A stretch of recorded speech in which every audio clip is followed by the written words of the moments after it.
What's up, everybody? I'm Najee Adams. And I'm Hunter Jacobs. And you're listening to the Hoopball Nets podcast.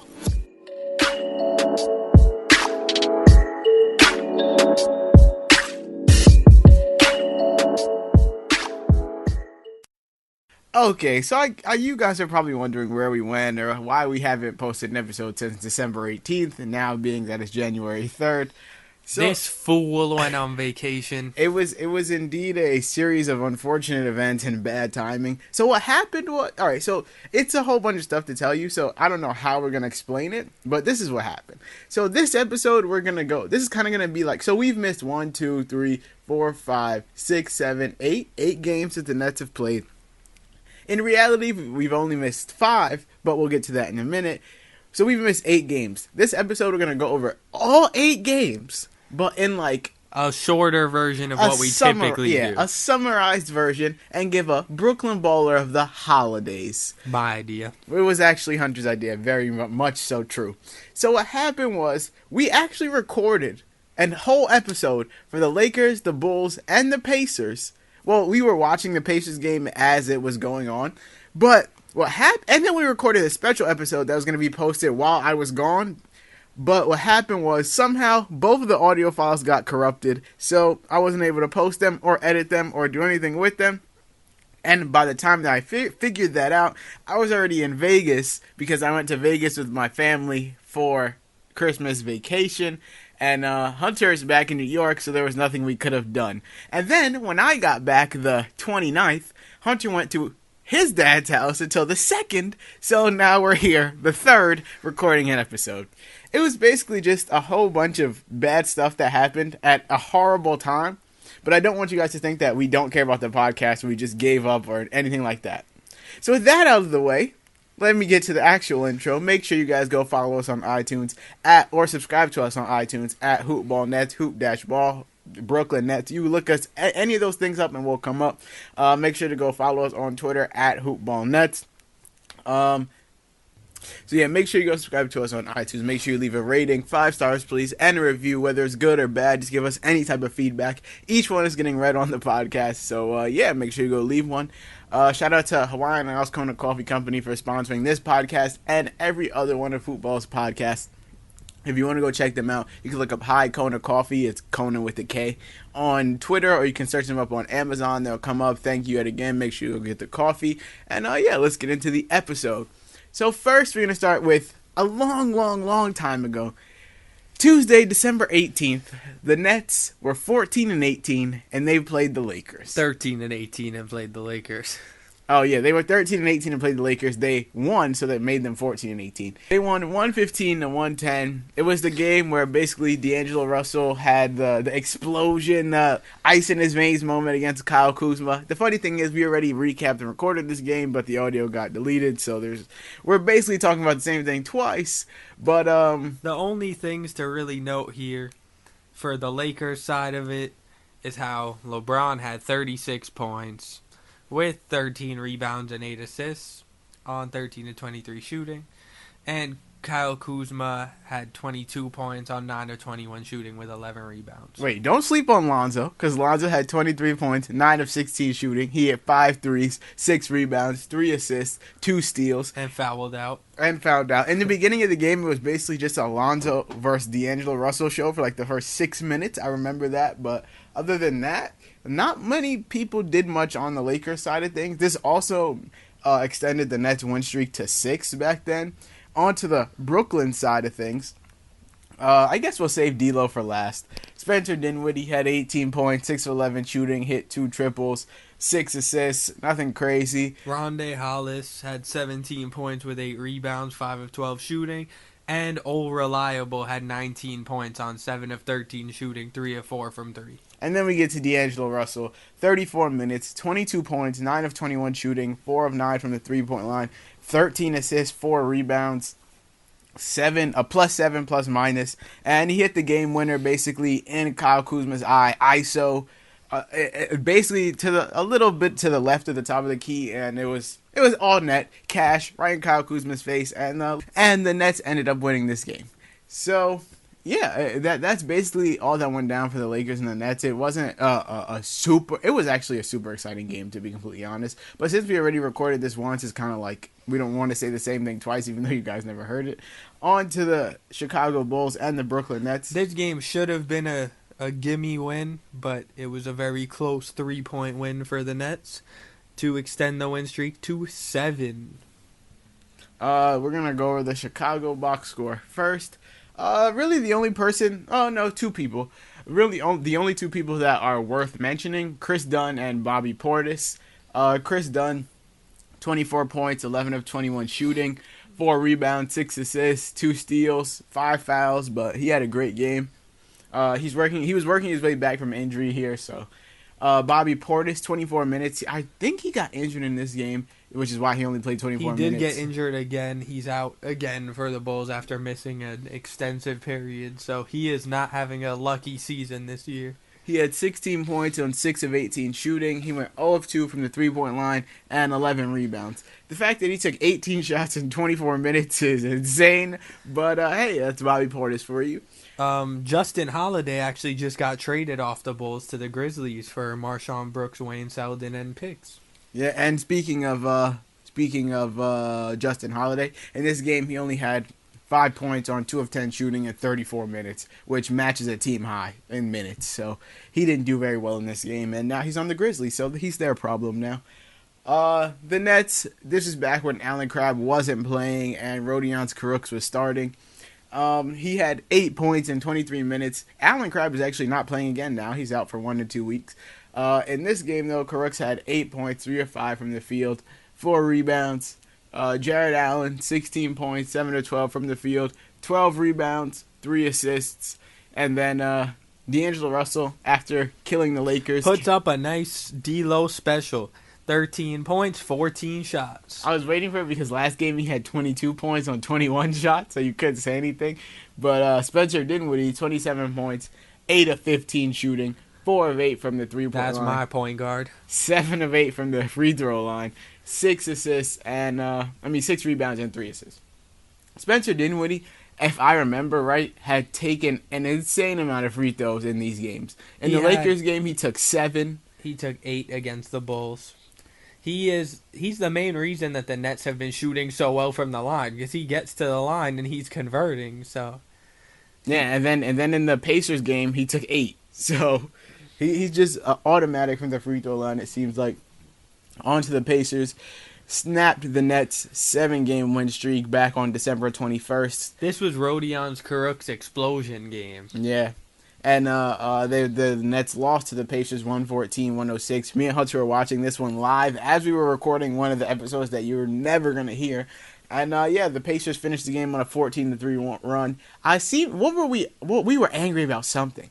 Was it Kenny Atkinson? It was something about Kenny Atkinson. No. What we are mad about is that Jared Dudley was in the clutch. Okay, that has to do with Kenny Atkinson. Jared Dudley got an illegal screen. Yes, that's what it was. And he missed 2 free throws. And he missed 2 free throws. That's what it was. That's what it was. So he just ruined every chance the Nets had to win this game in the last 3 minutes. And I am still on the do not let Jared Dudley touch the court train, no matter how well he plays. In this game, Victor Oladipo basically iced the game, and I remember saying we were sitting in the same position we're sitting now. I said this in the last. What did episode. You said? I said in the last minute of the game, I said when the Pacers get the ball, they are going to have Oladipo inbound it, run him off a screen, and he's going to hit a wide open. But before that, I was like, they have Oladipo, so it's game. And then I said the exact play that was going to happen, and Spencer Dinwiddie sagged off a little too much and made what I said completely true. So Victor Oladipo finished with 26 points in 35 minutes, 8 of 14 from the field, 5 of 9 from the three-point line, 9 rebounds, 6 assists, 2 steals. A crazy game for Victor Oladipo. Thad Young had 21, 9 of 16 from the field, and not much else really. And then Bojan and Domantas Sabonis both had 17 points. Bogdanovich took 8 shots. Sabonis took 11.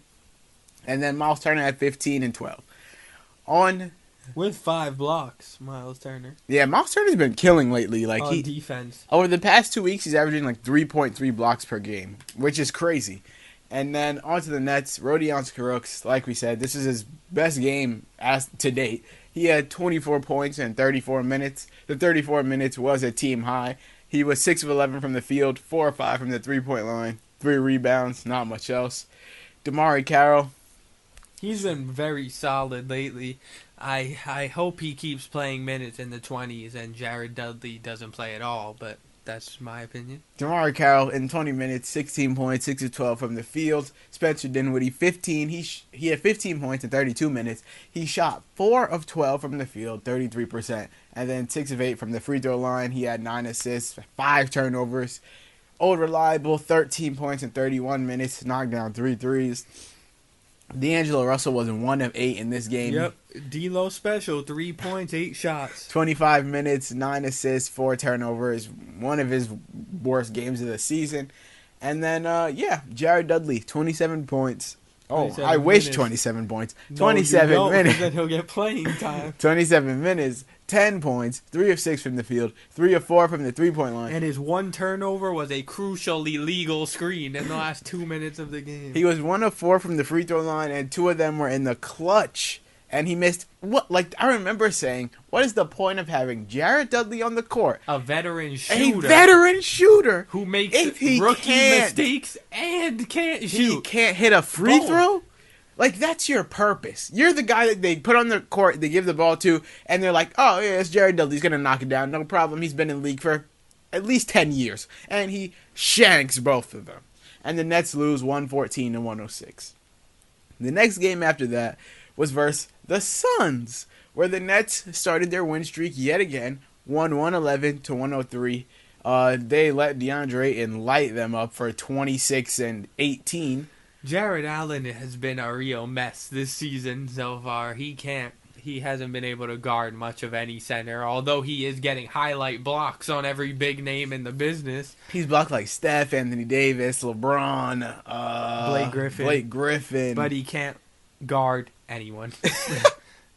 so DeAndre Ayton had 32 minutes, 26 points. He only missed 3 shots. He was 13 of 16 from the field. He takes no threes and had 26 points and 18 5 rebounds. defensive stats. Yeah, 3 blocks, 2 steals. Devin Booker, 30 minutes, 25 points, 10 of 23 shooting. Almost pulled a D'Angelo Russell. He had 9 assists, 4 turnovers, not much else. And the only other notable thing to point out was that Mikal Bridges had 9 points on 3 of 4 shooting and 5 steals. And played a team-high 35 minutes. So, on to the Nets. Spencer Dinwiddie, 26 minutes, 24 points, 50% from the field, 8 of 9 from the free throw line. Yet again, he's taking at least 7 or 8 free throws per game. And 7 assists and only 3 turnovers. D'Angelo Russell, not quite a D'Angelo Russell special. 18 points and 18 shots. He hit 6 of them. 18 from the field, 33% in case you were wondering. He also had 6 rebounds, 8 assists, and 7 turnovers. I knew you were going to say it. That's why I paused. And then Rodion Kurucs still starting for Allen Crabbe. He scored 16 points, 7 of 15 shooting, 32 minutes, which is tied for team high in minutes with Joe Harris. And he had 10 rebounds, 7 defensive, 3 offensive, 2 assists, and 1 block. Ed Davis was fantastic in this game. In 24 minutes, he had 15 and 9 and 3 steals and a block. He was 7 for 8 from the field, and he was only 1 of 7 from the free throw line. He shanked the free throws in this game, but I mean, hey, he had 15 and 9. Good game for him. Rondé Hollis-Jefferson didn't do much of anything. Neither did Jared Allen. I mean, he had 11 and 9 or 5 of 9 shooting, but he got lit up by and neither DeAndre. did Jared Dudley, but that doesn't need to be pointed out. Yeah, Jared Dudley usually doesn't do anything, so there we go. DeMarre Carroll actually had 0 points, though, in 28 minutes. So An 0-4 shooting. He really didn't do anything. He really didn't do anything. He had 4 rebounds. His only addition, like his only contribution to Was the box rebounds. score was 4 rebounds. He had no assists, no steals, no blocks. He didn't even no have a turnover. turnovers. Exactly. Nothing. He did basically nothing in 28 minutes. And then the Nets played the Hornets back-to-back. The This first time is the most exciting game of the season for the Nets. I remember Hunter was I was in Vegas. Hunter was texting me like, "Oh my god, you gotta watch it." I'm like, "I'm not home, buddy." So this game was crazy. Double overtime win over the Hornets. They won 134 to 132. On the Hornets side, you had Jeremy Lamb play 49 minutes and carry the Hornets offense with Kemba. The two of them are the only people who had more than 14 points. Lamb had 31 on 11 of 18 shooting with 6 rebounds, 3 assists, and 2 steals. And Kemba in 44 minutes had 35 points on 13 of 26 shooting with 6 rebounds, 5 assists, and 2 steals. No one else was all that great. Tony Parker missed what could have been a game winner. He hit it straight off the backboard. Yeah. But Kemba and Jeremy Lamb combined for 66 points. And no one else had more than 14 like Hunter said. No one else really played a huge role in keeping them alive. Batum hit a couple good shots. Marvin Williams hit a couple good shots. But it was mainly Lamb and Kemba. On to the Nets. Rodions Kurucs. Go ahead. The highlight of this game is, although Spencer Dinwiddie had 37, I'll get to him last, old reliable Joe Harris played 41 minutes, 27 points on 11 of 14 shooting. He missed 3 shots. And all of them were threes. He hit so many clutch shots. He goes to the basket, and Kenny Atkinson said after the game that they joke around with him and say that he has like the stereotype of being a shooter, but he's actually better at finishing around the basket than he is at shooting. Was this the game where Malik Monk was dribbling at the top of the key and got bagged? Yes. Yeah, that's what I thought. And Joe Harris is the one who got the steal and layup. And that was the game-winning bucket. Other than Joe Harris, the other notable performances to point out were Rondae Hollis-Jefferson, 16 points with 15 rebounds and 3 blocks in 42 minutes of action. Rodions Kurucs had 13 points on 6 of 9 shooting with 12 rebounds, 3 steals, and a block.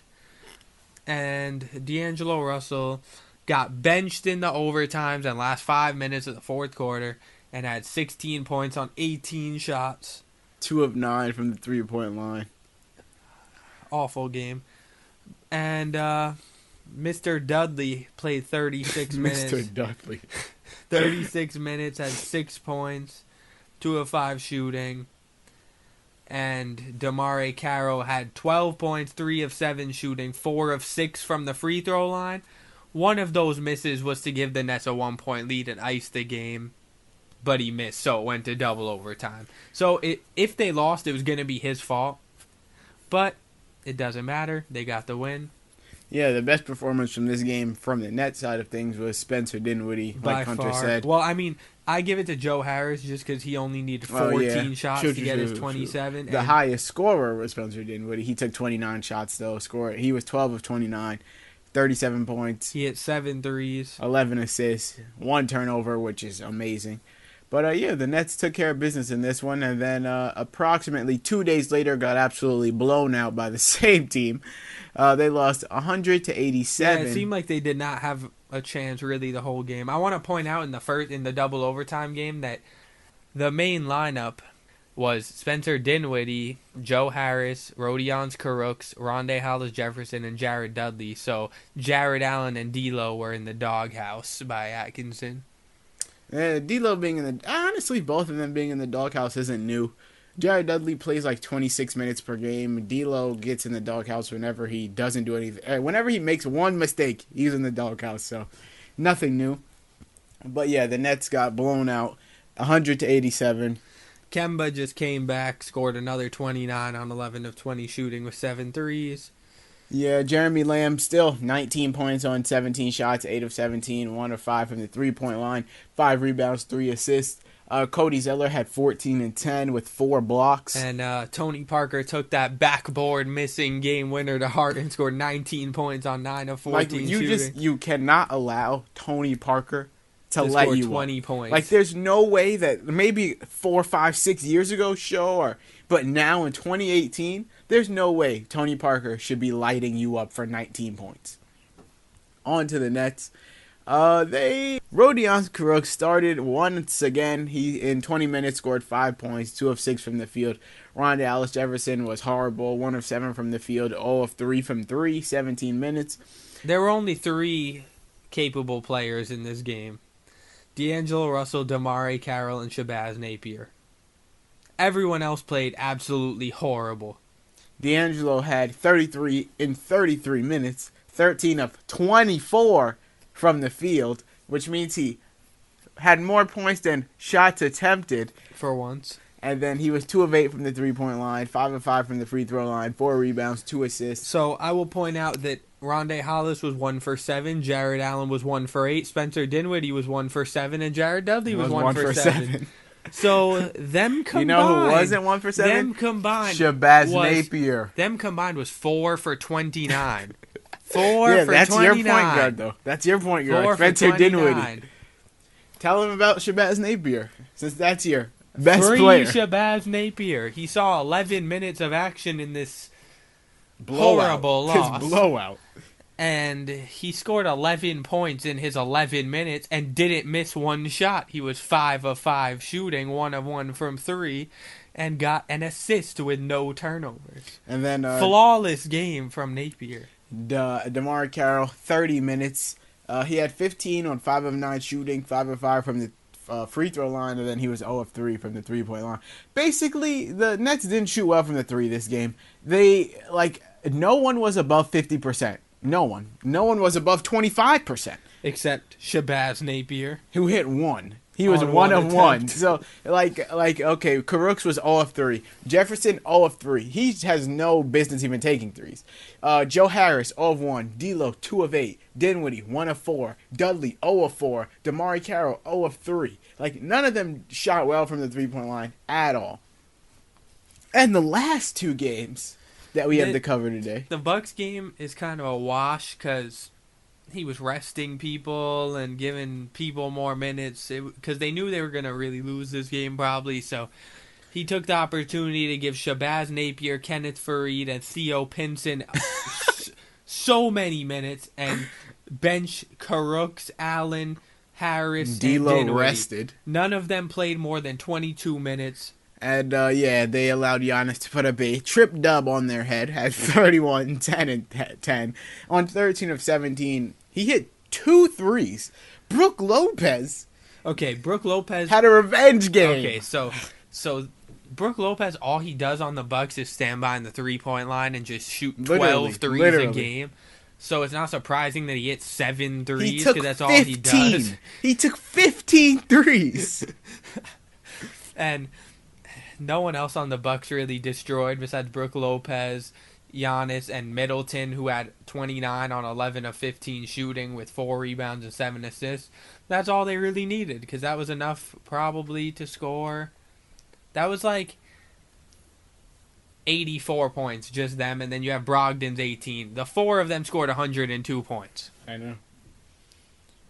On to the Nets. Like Hunter said, this is a weird game. Rondae Hollis-Jefferson played 2 minutes. He got hurt. He got injured, yeah.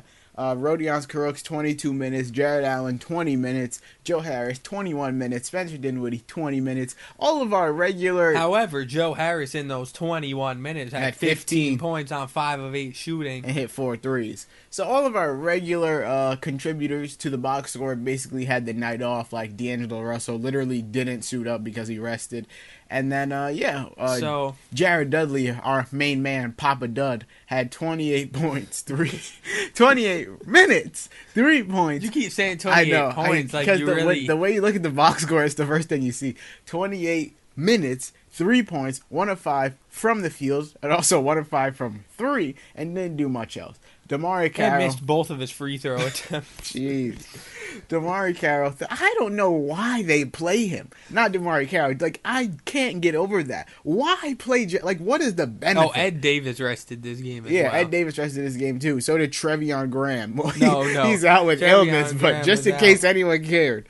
And then, yeah, I don't know why Kenny Atkinson plays Jared Dudley. I feel like he just does it now just because it's a thing. Like, he just does it because now he has to. And then, yeah, DeMarre Carroll, 35 minutes, 18 points, 6 of 12 from the field, 4 of 7 from the three-point line, 5 rebounds, 4 assists. Theo Pinson, 27 minutes, didn't do anything else. Free Shabazz. Okay, he's last. I have to preach about this man for quite some time. Okay, so if he's Revival game for the Manimal as well. The Manimal, Kenneth Faried, 27 minutes, 21 points, 8 of... I would rather play him over Jared Dudley. The Manimal is very good. So Jared Dudley played 28 minutes and had 3 points. Kenneth Faried played 27 minutes and had 21 points. On 8 of 14 shooting. 8 of 14 shooting. With 10 rebounds. With 10 rebounds. 2 offensive, 8 defensive. Might as well free the Manimal, and now you can go on to Shabazz Napier. This man proved why there should be a 3-guard rotation instead of letting Jared Dudley grace his presence on the court. Shabazz Napier played 33 minutes, second highest on the team, and did something that I don't know that D'Lo has ever done. He scored 32 points and had more than double the points than he did shot attempts. He was 9 of 15 from the field, 60%, 4 of 7 from 3, and 10 of 12 from the line. To go with 4 rebounds and 7 assists with a steal. They came roaring back at the end of the game, and that's all because of him and the Manimal. The two of them alone had a surge at the end of the game. Yeah, Napier was 60% from the field, 57% from the three-point line, and 83% from the free throw line. So. Amazing game. And then the fact that when everyone's healthy, he's still not going to get any minutes really bothers me. Shabazz Napier and Kenneth Faried should, without a doubt, play more than Jared Dudley. Easily. Take out all of Jared Dudley's minutes and divide it between the two of them, and we have a happy rotation here. Literally. And on to their last game played. It was their first game of 2019. And they got a win and secured the 8th seed in the Eastern Conference. That's true. The Nets haven't lost since last year. Wow. They beat the Pelicans 126-121. Anthony Davis had a franchise-high 26 rebounds. In 42 minutes, he had 34 points, 12 of 25 from the field, 8 of 10 from the free throw line, 26 rebounds. And 3 blocks. 3 blocks, yeah, 4 assists, 1 turnover. A regular Anthony Davis game. The man is a monster. Elfrid Payton destroyed the point guards on the Nets. 25 points, 10 of 15 from the field, 2 of 4 from the three-point line, 7 assists, 4 turnovers, 2 rebounds. And a team high plus 18. Julius Randle, 34 minutes, 21 points, 8 of 13 from the field, 5 of 9 from the free throw line, 4 rebounds, 2 assists, 1 steal, 2 blocks. And then Drew Holiday, a lot. Wait, I read a rumor about all of the Pelicans' points came from their starting lineup. Basically. 5 points came from their bench. Their entire bench they only scored 5 points. They only had a 6-man rotation. That's still sick. Their entire bench scored 5. Yes, but they only had a 6-man rotation. No one else played more than 8 minutes. That's insane. But I saw a rumor about the Nets trying to go win now and trade for Julius Randle. Do you think they should have signed Julius Randle back in the offseason when we were saying that they should have?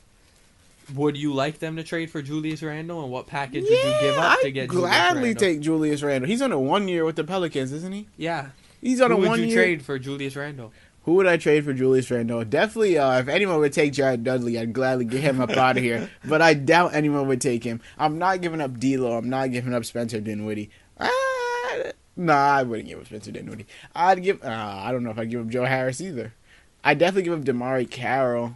I would give up either Rondé Hollis-Jefferson. Oh, definitely. Rodions Kurucs. I don't want to, but hey. I don't think his value is high enough for him to even it's not worth it. I'd probably give Carroll and a pick. But how I'll tell you right now. How valuable is Julius Randle? I'll tell you right now that I'd give up D'Angelo Russell. You're out of your mind. You're off your rocker for Julius Randle and a pick. What pick? The Pelicans aren't that bad. They're bad. But okay, and a mid-first round pick in Julius Randle is worth D'Angelo Russell. Nope, I'm not giving him D'Lo for Julius Randle. Not a chance. This That's is not. crazy. I'd give up Spencer Dinwiddie. They have Dinwiddie and Napier. I'd give He's up Dinwiddie expendable at this point. If I had to choose between D'Lo and Dinwiddie to give up one of them for Julius Randle, first of all, I don't think Julius Randle's worth either one of them because Julius Randle is highly overrated. Coming from a. Do you know what he's averaging this season? Okay. Do you know that he takes no shots outside of the paint, and the only move he has is a spin move? That's the only thing he does. Okay, he can have that, and he's still averaging 20 and 9. Okay. In 29 minutes. Okay, he's overrated. There's no way. Like, Julius Randle's cool. He's nice. He's not worth D'Angelo Russell. Maybe he's worth Spencer Dinwiddie. He's not worth everything that we're giving up. Because, one, sure, the Nets should have signed him. He's worth signing, sure. He's not worth trading for. There's no way. He has one move in his arsenal. He's a 70% free throw shooter, which isn't that bad. But still, not the greatest. And then, first of all, Jared Allen. He is a playmaker. Jared Allen already can't shoot. Julius Randle can't shoot. Yes, he can. So, no, he can't. He's a 33% three-point shooter. How many has he attempted? So, we paused it to look it up, and Julius Randle has attempted 73s, and he's hitting them 32.9% of the time. Okay. His career average is 28%. He's a 28% shooter from the three-point line. So you're going to have him and Jared Allen both clogging the paint. What? That doesn't help you at all. Don't him and Rondé Hollis Jefferson do that now? Yeah, and what's the point? To get another Rondé Hollis Jefferson? No, Julius Randle's way more valuable and efficient than Rondé Hollis He can be more valuable, he can be more efficient. He's not worth D'Angelo Russell and a pick.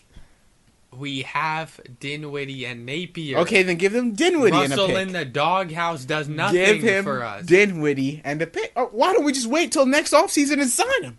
Why would we trade for him now? Why sign him when you could sign Tobias Harris then? Wait, they have enough for two, don't they? Yes, they definitely have enough for two. So you're gonna Who are they paying? They're paying nobody. Forward. Tobias Harris is a power then forward. we're gonna run him at the 3. Who's the Nets 3? DeMarre Carroll? No. Jared Rodions Dudley? No. Carooks. Okay, so who's better, Tobias Harris or Rodions Carooks? Who's better, Tobias Harris or Alan Crabb? Obviously. Come on now. Tobias Harris, Julius Randle, and Joe Harris. He can come off the bench for Spencer Dinwiddie. Oh, you want him to come off the bench? Yeah, now. to come off the bench for Spencer Dinwiddie. Dirty. He's playing good Tobias basketball. Harris can be the new old reliable. Oh no, there's no new old reliable. So would you rather? So let's say the Nets have the option of signing Jimmy Butler or Kevin Durant. Which one do you want them to get? KD. Okay, so now Jimmy Butler or Julius Randle. Jimmy Butler. That's crazy. I'd say Julius Randle. Well, Jimmy Butler's like 29 years old. What's the point? Okay. I say Jimmy Butler just because he's a star, but he is a headache to have. He's a big headache. He was a problem on the Bulls. He was a problem on the Timberwolves. He hasn't been a problem yet on the Sixers, but just give it a little time. Yes, he has, because he's made Joel Embiid unhappy in his role, but we'll see. We went off on a whole tangent, and now I'm sitting here looking at Julius Randle's stats. But, he's a good player. I don't think we should trade for him, though. I think we can just wait and sign him in the offseason. There's no point in going win now, because you're not beating the Sixers or the Celtics or the Raptors. Like, you're not beating any of them. So, to end this, the Nets in the Pelicans game, no one really had a great game other than Joe Harris and D'Angelo Russell. I would not call D'Lo's game a great game. He had 22 and 13. On 9 of 21 shooting and 2 of 8 from 3. Okay, but they won, and he had 22 and 13 with 5 rebounds and 1 turnover. Okay, it was a solid. It was a good game. Could do better. It was a good game. And 1 point. Joe Harris, 29 minutes, 21 points, 9 of 16 from the field, 3 of 4 from the 3-point line, and not much else. He had 2 rebounds, an assist, and a steal. Jared, Yeah, go ahead. Jared Allen, regular double-double, 10 and 11. He had a team low minus 22. Spencer Dinwiddie, 18 points, 5 of 12 from the field, 6 of 6 from the free throw line. Isn't it nice to see Jared Dudley reinserted into the starting lineup? Yep. While Rondé Hollis is out. Isn't it nice to see Shabazz Napier, 24 minutes? 12 points, 5 of 11. Wow, that was in sync. And DeMarre Carroll, he had a great game. Again, 19 points and 6 rebounds, 3 of 6 from 3. And Ed Davis, team high plus 26 in 16 minutes. He had 6 points and 12 rebounds. Great game for Ed Davis. So yeah, the Nets managed to beat the Pelicans, and now they are the 1, 2, 3, 4, 5, 6, 7, 8. They're the 9th seed. They were the 8th seed as of last night. Yeah, they're the 9th seed right now, sitting at 18 and 21. And they're 10 games back from the number 1 seed. They're 0.5 games back from the 8th seed. They're 1.5 games back of the 6th seed. Exactly. So it's a tight race. From Miami all the way to Brooklyn is a tight race. The main couple teams, Boston, Philly, Indiana, Toronto, and Milwaukee, have everything locked up. Those are definite playoff teams. Those are the definite top 5. Yeah, and everyone else from Miami all the way to basically Orlando is in the running. There's 5 teams fighting for the last 3 playoff spots. Yeah. And I think the Magic are definitely on the outside. I think the Nets. I swear we go over this every time. The Nets gonna make the playoffs. Look, there's 4 teams that are in real contention because I think the Magic are out, and the Nets can definitely beat the Pistons and the Hornets. So that's my opinion.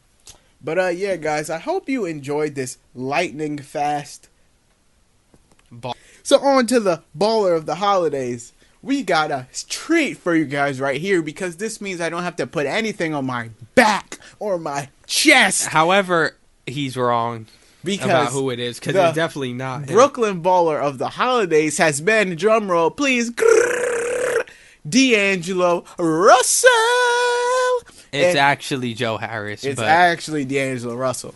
In 30.9 minutes per game over the past 8 games, D'Lo is scoring 20 points, 4 rebounds, 7.4 assists, and 3 turnovers. So would you rather have that? He's also 45% from the field and is shooting 2.4 threes per game. Okay, just saying. No. But would you rather have that or a man in the same minutes average 15.5 points, 3.5 rebounds, 2 assists, and 1.6 turnovers? Okay, more. I mean, better. No, better, less. On 57.3% shooting on only 10 shots attempted per game. I just want to say opposed to D'Lo's 18. That is if you couldn't tell old reliable Joe Harris. I just want to say that D'Lo makes a bigger impact on the game, just saying, which is why he's the Brooklyn baller of the holidays. We could leave this one up to you guys. It could be D'Angelo Russell and Joe Harris. We could do a Brooklyn baller of the holidays, if that's what you want to do. I mean, they're the 2 clear best, so I'm okay with that. Okay, so a Brooklyn baller of the holiday still means I have to write nothing on my back or my chest. But so why? We're season's good. Not over yet. We're good. He has the same amount as Caris LeVert. It's tied. You said more than him. Okay, fine. You still got a whole month until Caris comes back for him to win one. D'Lo's gonna win one in the next month or so. But I hope you guys enjoyed our lightning fast recap of 8 games. We will make sure to never let anything like this happen again. I mean, it kind of wasn't in our control, but we could have done a better job with timing and things like that. So we'll make sure this never happens again. Thank you guys for listening. Make sure you go leave us a review on iTunes and a rating, 5 stars, preferably. All reviews are getting read on the pod. Make sure to go subscribe to us on iTunes at Hoopball Nets. You can look up Hoop Dashboard. You can look up Brooklyn Nets. Either way we come up, just press that subscribe button. Make sure to go follow us on Twitter at HoopballNet. You can follow your hosts individually. I'm at Najee Adams _ if you don't know how to spell Najee. Najee Adams _ Hunter's at Hunter _ JKR. And I hope you guys enjoyed this episode.